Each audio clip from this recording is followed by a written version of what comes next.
A paz do Senhor, meus amados irmãos, queridos, continuando hoje falando sobre alguns valores que nós temos e que se torna rotina e nós perdemos assim o sentido daquilo que fazemos constantemente, que falamos. Eu quero lembrar hoje sobre algo que é muito comum em nossos cultos, é uma tradição nas Assembleias de Deus, e que exatamente por ser uma tradição e ser sempre repetido, nós temos a tendência de nos acostumar e não parar para pensar, para observar no verdadeiro sentido e no valor daquilo que estamos fazendo e falando. E eu quero hoje me referir ao que nós chamamos de bênção apostólica. Você que é assembleiano, que é membro da Assembleia de Deus, que é membro da nossa igreja, você sabe que quase todos os cultos nós terminamos com o que chamamos de bênção apostólica. É um costume, as crianças sabem, todos os membros sabem, isso vem da nossa infância. Se não tiver a bênção apostólica, parece que o culto não terminou, alguma coisa faltou.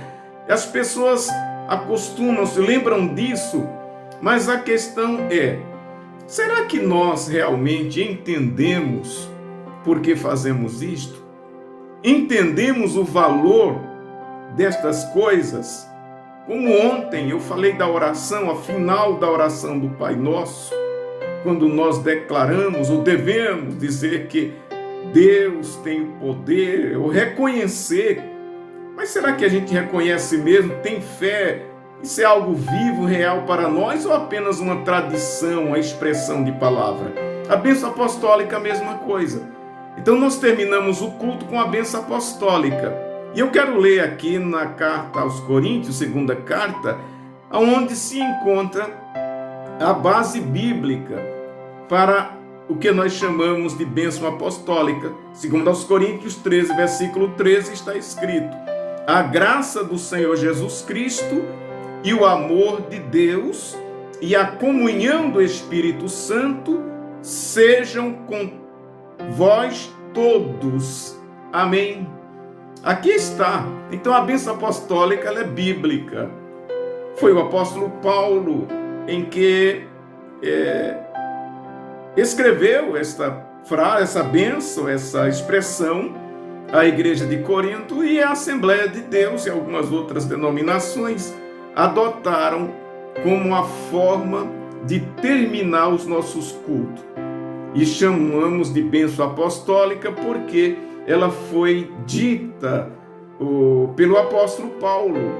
E a gente não tem conhecimento que outro apóstolo usava esses termos, mas exatamente o apóstolo Paulo, a igreja aos Coríntios, na segunda carta, ele termina concluindo a carta com essa despedida. Há outras formas e outras cartas, o próprio Paulo usa apenas a graça do Senhor seja convosco, ou a paz de Cristo seja convosco. Então isso prova que a bênção apostólica não é uma regra, não é um mandamento, é uma tradição da igreja. Mas não perde o valor, não deixa de ser importante por ser apenas uma tradição. Tá? Falo que é uma tradição, porque tem pessoas que acham que é uma obrigação, é um mandamento, se não fizer o culto está errado. Não, irmão, isso apenas é uma forma boa, né? E o que mais interessa, o que eu mais quero que vocês percebam, é que essas palavras têm um sentido muito grande, muito significativo. Não é para a gente apenas acostumar a recitar, ter na cabeça, na mente, que o culto vai terminar com o pastor, o dirigente, o presbítero, dizendo: a graça do Senhor Jesus seja convosco, o amor de Deus, a comunhão do Espírito Santo, e isso só numa forma litúrgica, uma ladainha que é repetida. Não é isso, irmãos. Isso é dito exatamente para você sair do culto e ir para a sua casa abençoado com a bênção ministerial. Para você ter em mente, lembrar que essas coisas devem estar sobre a sua vida. Vai lhe acompanhar na sua volta para casa, na sua noite. E agora que não tem culto, para muitos tem culto, mas muitos não estão podendo vir. Como que fica isso então? O valor é o mesmo. Porque o objetivo disto não é simplesmente falar para alguém ouvir, não é recitar algo. Isso tem que ter um valor real em sua vida. Então você vindo ao culto ou não vindo, estando em casa ou estando no templo, voltando do templo, vindo para o templo, você tem que ter em mente que a graça do Senhor Jesus está com você. Você tem que ter em mente que o amor de Deus está em você e com você. E você deve ter em mente que a comunhão do Espírito Santo é com você e sobre você. Glória a Jesus! Então essa bênção apostólica não é apenas uma tradição, não deve ser vista dessa forma.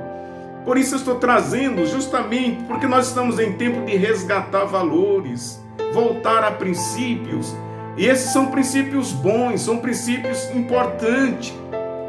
E que com o passar dos anos, dos dias, a gente acaba perdendo o sentido das coisas e fazendo de tudo uma simples rotina, uma prática e que não tem sentido. Ao meu ver, muitos irmãos, muitos crentes, nem percebem o que estão dizendo, o que estão afirmando. E tanto que o apóstolo Paulo termina com a palavra amém. E amém é exatamente a confirmação que seja assim. Então veja como é maravilhoso isso. Isso é importante. A graça do Senhor Jesus seja convosco. O amor de Deus seja convosco. A comunhão do Espírito Santo seja convosco. E aí o irmão confirma dizendo amém. Vai ser sim, assim será, assim é. Se isso for uma realidade em nossa vida, perceba, irmão, como é importante para nós fazer disso uma realidade, uma prática constante. Você tem em mente que você tem essas bênçãos sobre você e que são ministradas ou lembradas pelo ministro da igreja. Você vê que foi o apóstolo Paulo, ele ministrou, ele encerrou a sua carta abençoando a igreja aos Coríntios com essas palavras. Por isso nós usamos as Assembleias de Deus. Eu creio que desde a sua fundação adotou essa forma de terminar os cultos.